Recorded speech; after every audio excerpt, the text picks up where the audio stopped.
గతంలో చూస్తే కనుక జగన్మోహన్ రెడ్డి ఎక్కడికి వెళ్ళినా సరే ముఖ్యమంత్రిగా ఉన్నప్పుడు అక్కడ ఉన్న ప్రజలను కలవకుండా అడ్డుకున్న పరిస్థితి అయితే చూసాం. మరి ఇప్పుడు జగన్మోహన్ రెడ్డిని కలవాలన్నా సరే టోకెన్ సిస్టమ్ అయితే పెట్టారు. పులివెందుల ప్రజల్ని, సొంత నియోజకవర్గ ప్రజలు కలవాలన్నా టోకెన్ సిస్టమ్. ఏంటంటారు అసలు ఇది?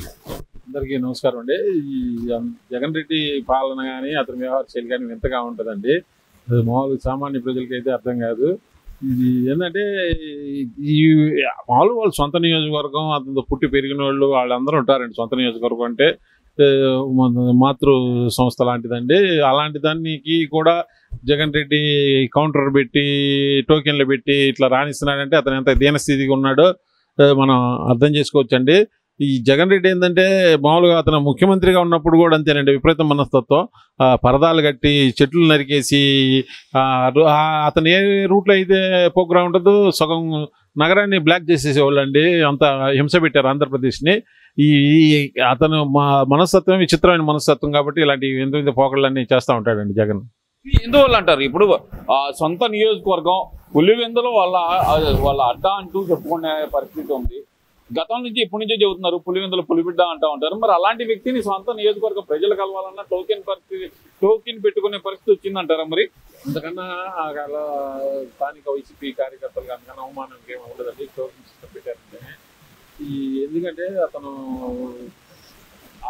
కాంట్రాక్టర్లకి చాలా మంది డబ్బులు ఎగ్గొట్టాడండి జగన్ రెడ్డి. వాళ్ళే వచ్చి దాడి చేస్తారనే భయంతో ఈ టోకెన్ సిస్టమ్ పెట్టి వాళ్ళని స్థిరీకరించి వాళ్ళని పంపిస్తున్నారండి. మామూలు ఎవరైందని తెలుసుకొని లోపల పంపిస్తున్నారు. నియోజకవర్గంలో కూడా రక్షణ లేదంటారు. అతనికి అసలు అతనే నమ్మడండి పాపం. అతనికి తెలుసు అతను విపరీత మనస్తత్వం ప్రజలందరికీ తెలుసండి. ఏంటంటే విచిత్రంగా అతను ప్రవర్తిస్తారు. అంతకుముందు మామూలు సోషల్ మీడియాలో కానీ యూట్యూబ్ లాంటి వాటి మాధ్యమాల్లో బ్రహ్మానందం గారిని ఎక్కువగా వాడేవాళ్ళని ట్రోల్స్కి ఇప్పుడు జగన్ రెడ్డిని వాడుతున్నారండి కామెడీ పీస్గా. జగన్ చాలా విచారకరం అది. అలా మాట్లాడటం కరెక్ట్ కాదండి. అది కాదండి పాపం అతన్ని ఆ విధంగా ట్రోల్ చేస్తున్నారు. కానీ అతను తెలుసుకోకుండా దాన్ని ఎక్కడ పొరపాటు ఉందని జగన్ రెడ్డి గారు తెలుసుకోకుండా ఇంకా ఎక్కువ ట్రోల్ చేస్తున్నారండి. ఈ మామూలుగా దీన్ని మేము కొద్దిగా విచారం వ్యక్తం చేస్తామండి. ఎలా చూడాలంటారు అసలుకి? ముఖ్యంగా చూస్తే కనుక వెళ్ళింది వాళ్ళ నాన్నగారికి వాళ్ళ ఏదైతే నివాళి అర్పించడానికి వెళ్ళారు. దివంగత నేత వైఎస్ రాజశేఖర రెడ్డి గారికి నివాళి అర్పించడానికి వెళ్ళారు. ఏదైతే కనుక ఆయన చనిపోయిన నేటికి 16 సంవత్సరాలు అవుతుందో దాని సందర్భంగా వెళ్ళారు. అక్కడికి వెళ్ళినప్పుడు ప్రజలతో మమేకం అవ్వాల్సింది పోయి అక్కడికి వెళ్ళి కూడా వాళ్ళని కలవాలంటే కనుక టోకెన్ సిస్టమ్ పెట్టడం ఎలా చూడాలంటారు? అంతేనండి. రేపు మాపు పోతే టికెట్ 100 రూపాయలని 150 రూపాయలని కూడా పెడతారండి వయసు కార్డుకి. వాళ్ళకి కావాల్సింది డబ్బేనండి. ఏది మామూలుగా ప్రభుత్వంలో ఉంటేనేమో పథకాలు గితకాలు అవన్నీ స్కాములు చేసి సంపాదిస్తారండి. లేకపోతే ఇలాంటివి పెట్టి వాళ్ళు పాపం వాళ్ళ పార్టీ రన్ కావాలి కాబట్టి ఒక్కొక్కరికి 100 రూపాయలు 150 పెట్టి వసూలు చేస్తారండి భవిష్యత్తులో కూడా. ఈ టోకెన్ సిస్టమ్ తీసేయవలసింది మేము జగన్ కోరుతున్నామండి. ఏంటి ఇప్పుడు ఓకే అదంతా ఒక ఎత్తు అనుకుందాం. మరి ఏంటి ప్రధానంగా చూస్తే కనుక సజ్జల రామకృష్ణారెడ్డి ఈరోజు చేసిన వ్యాఖ్యలు అయితే కనుక చాలా ఘాటుగా ఉన్నాయి. ప్రతి సంవత్సరం జరపాలి వెన్నుపోటు దినోత్సవం అంటూ ఆయన చేసిన వ్యాఖ్యలను అసలు ఎలా చూడాలండి? సజ్జల రెడ్డి అన్నం తింటున్నాడా లేకపోతే సజ్జలు తింటున్నాడా గడ్డి తింటున్నాడో మాకు అర్థం కావట్లేదండి.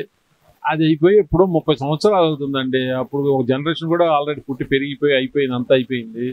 అప్పుడు ఏముంది, లక్ష్మీపార్వతి అనే ఒక సోర్పు నక్కని వల్ల పార్టీ దెబ్బతిని అట్టడికి స్థాయికి వెళ్తుందని చెప్పి మిగతా ప్రజాప్రతినిధులందరూ ఎమ్మెల్యేలందరూ కలిసి బాబు గారిని వేడుకుంటే బాబు గారి పార్టీ కోసం సొంత మామగారిని అయినా ఎదిరించి ప్రజాస్వామ్యబద్ధంగా అసెంబ్లీలో ఎన్నుకోబడ్డాడండి ముఖ్యమంత్రిగా. వీళ్ళు అలా కాకుండా వీళ్ళలాగా వాళ్ళ నాన్న చచ్చిపోగానే శవం రాకముందే సంతకాలు పెట్టించుకోలేదండి. బాడీని కూడా చూడకుండా ఎవరైనా తండ్రి చచ్చిపోయారంటే తీవ్రమైన దుఃఖంలో మునిగిపోతారండి అన్నీ మర్చిపోయి. ఈ జగన్ రెడ్డి మాత్రం శవం కూడా రాకముందే ఈ మామూలుగా అందరితో మంత్రులందరితో సంతకాల కార్యక్రమం పెట్టాడండి. ఈ ప్రజలందరికీ విదితమే. ఈ సజ్జలారెడ్డి ఎంత నాగ్గా మాట్లాడాలనుకున్నా అవన్నీ తప్పండి. ఇప్పుడు తర్వాత 3 ఎలక్షన్లు అయినాయి, 3 సార్లు ఎలక్షన్లో బాబు గారు గెలిచాడు.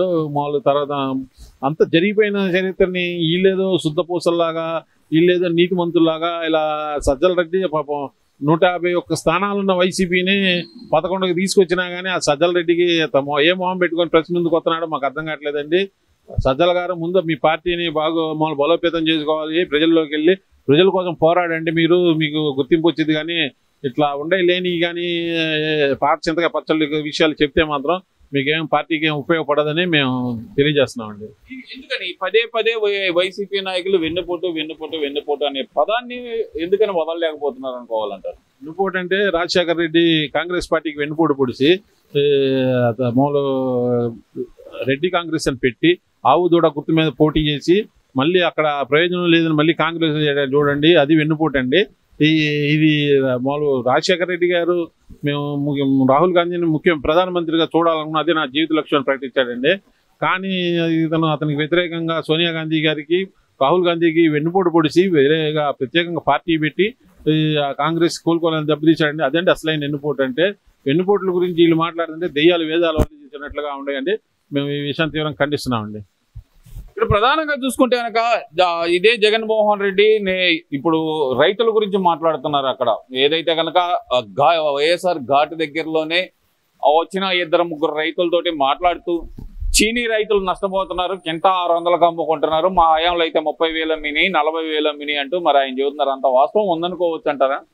పరిస్థితుల వల్ల ఒక్కోసారి క్రాప్ ఎక్కువగా వచ్చిందండి, ఒక్కోసారి తక్కువగా వచ్చింది. తక్కువగా వచ్చినప్పుడు రేట్లు పెరుగుతాయండి, ఎక్కువ క్రాప్ వచ్చినప్పుడు ఆటోమేటిక్గా ధరలు కొద్దిగా దిగిపోతాయి. ప్రస్తుతం ఉల్లిపాయల ధరలు కూడా అలానే ఉన్నాయండి. దీనికి జగన్ రెడ్డి మాట్లాడటం హాస్యాస్పదంగా ఉందండి. ఇదేంటంటే ఇప్పుడు అతను బాపట్ల వెళ్ళినప్పుడు పొలాల్లోకి వెళ్లకుండా వాళ్ళ పొలాల్లో స్టేజ్ మీద నుంచి రైతులతో మాట్లాడిన చర్య జగన్ రెడ్డి గారికి ఉందండి. విషయం అతను గమనించుకోవాల్సిందిగా మేము కోరుతున్నామండి. ఇప్పుడు ఈ కుప్ప ఉంది, సొమ్ము ఒకటిది సోకు ఒకటిది అంటున్నాడు అంబటి రాంబాబు. సొమ్మేమో ఖర్చు పెట్టింది జగన్మోహన్ రెడ్డి అయితే సోకు చేసుకుంటుంది చంద్రబాబు నాయుడు. కుప్పానికి నీళ్లు తెచ్చిన ఘనతే జగన్మోహన్ రెడ్డిది, చంద్రబాబు నాయుడు ఏం లేదు అంటున్నాడు. మరి దాన్ని ఎలా చూడాలంటారు? ఆ రోజు ఎంత డ్రామా జరిగిందో ప్రజలందరూ, ఆంధ్రప్రదేశ్ ప్రజలందరూ చూశారండి. విషయం ఏంటంటే ఆ రోజు జగన్ రెడ్డి ఓపెన్ చేసిన డ్యాము జగన్ రెడ్డి అట్ట ఓపెన్ చేసి నీళ్లు లేకపోయినా ట్యాంకీతో నీళ్లు పోసి ఆ గేట్లు ఎత్తి మామూలుగా నీళ్లు వదిలినట్టుగా మామూలు టీవీల్లో ప్రసార మాధ్యమాల్లో చూపించారండి. జగన్ రెడ్డి వెళ్ళంగానే మామూలుగా డ్యామ్ గేట్లు ట్రైన్ తీసుకొచ్చి మళ్ళీ తీసుకుని వెళ్ళిపోయారండి. ప్రజలందరూ చూసి నవ్వుకున్నారండి ఆ విషయం చూసి. జగన్ ఇంత ద్రోహం చేశాడు, ఇంత మోసం చేస్తున్నాడు. అక్కడ ఉన్న వాళ్ళకి తెలిసి మనం ఏం మాట్లాడుకున్నా అక్కడ నీళ్ళు ఇచ్చిన వాళ్ళకి నీళ్లు అనుభవిస్తే మామూలుగా వాడుకునే వాళ్ళకి విషయం తెలుసండి. కుప్పంలో ప్రజలకి నీళ్ళు ఎవరు తెచ్చారు ఏందని. పులివెందులకు కూడా నీళ్ళు తెచ్చిన ఏకైక మగవాడు అంటే చంద్రబాబు నాయుడు గారు. అది శత్రువు వల్ల నియోజకవర్గం కూడా చూడకుండా పులివెందులకు నీళ్లు పారించిన ఏకైక వ్యక్తి చంద్రబాబు నాయుడు అండి. బాబు గారికి శత్రువు గిత్తు అని ఏముండదండి. రాష్ట్రం అభివృద్ధి అతనికి ప్రధాన ధ్యేయం. మామూలుగా జగన్ రెడ్డి లాగే బాబు గారు కూడా ఆలోచిస్తే చాలా విషయాలు జరిగాయండి. కానీ అతను అట్లాగా ఎప్పుడు మామూలుగా వెండేట రాజకీయాలు అతను ప్రోత్సహించాడు కాబట్టి ఈ మామూలుగా నీళ్లు అన్ని నియోజకవర్గాలకు వెళ్తున్నాయండి రాయలసీమలో. అంటే ఇక్కడ ఒక్క విషయం దీని గురించి మాట్లాడాడు కానీ హరీష్ రావు అసెంబ్లీ సాక్షిగా మాట్లాడాడు. 7,000 కోట్ల నష్టం పోలవరం వల్ల, అప్పుడు ప్రభుత్వం చేసిన నిర్వాహకం వల్ల, ఏదైతే కనుక జగన్మోహన్ రెడ్డి హయాంలో ఉన్న చేసిన నిర్వాహకం గైడ్ బండ కూలిపోవటం కానీ, కాపర్ డ్యామ్ దెబ్బతింటం కానీ, రిటైనింగ్ వాల్ దెబ్బతింటం కానీ, ఏదైతే కాపర్ డ్యామ్ ఇవన్నీ దెబ్బతింటం వల్ల 7,000 కోట్ల నష్టం జరిగింది. వారు రిపేర్ చేయించుకోవట్లేదా ఇప్పుడు వచ్చిన ప్రభుత్వం అంటూ ఆయన చేసిన వ్యాఖ్యలు. దాని మీద ఎందుకని వైఎస్ఆర్సీపీ నాయకులు అప్పటి భారీ నీటిపారుదల శాఖ మంత్రి అయిన అంబటి రాంబాబు కానీ, లేదంటే అంతకు ముందల పనిచేసిన అనిల్ కుమార్ యాదవ్ కానీ ఎందుకని స్పందించలేకపోతున్నారు అనుకోవచ్చు అంటారు? అంటే వాళ్ళిద్దరు అసలు క్యూసీకి కానీ టీఎంసీకి కానీ డ్యాముకి కానీ బ్యారేజ్కి కానీ మామూలు తేడా తెలియదండి. ఇద్దరు వైసీపీలో భారీ నీటిపారుదల శాఖ మంత్రి చేసిన ఇద్దరికి తెలియదండి.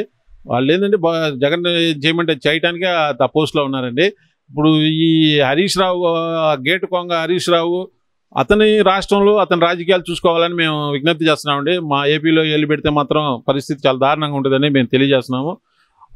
మామ అల్లుళ్ళు కలిసి 1,00,000 కోట్లు దోపిడీ చేసి దాన్ని కప్పుపుచ్చుకోవడానికి ఆంధ్రప్రదేశ్ రాష్ట్రంలో అధిపండి. ఇప్పుడు నిన్న విదేశీ బృందం వాళ్ళు పర్యటించారు. పోలవరం బాగా చేస్తున్నారు, వర్షాకాలంలో అంత భారీ నీటి ప్రవాహం ఉన్నా కానీ చాకచక్యంగా వర్కులు చేస్తున్నారని ప్రశంసించారండి. ఆ వీడియో హరీష్ రావు చూడాలని మేము కోరుకుంటున్నాం. సాధారణంగా దేశంలోనే భారీ ప్రాజెక్టు కట్టేటప్పుడు చిన్న చిన్న పొరపాట్లు జరుగుతాయండి. అది వైసీపీ వాళ్ళు పోయినసారి పాలనలో ఒక్క 22% కూడా వర్క్ చేయలేదు కాబట్టి అలా అవన్నీ జరిగినాయండి. వాళ్ళు దాన్ని జాగ్రత్తగా మానిటరింగ్ చేసుకుంటే ఆ ప్రమాదం జరిగేది కాదు.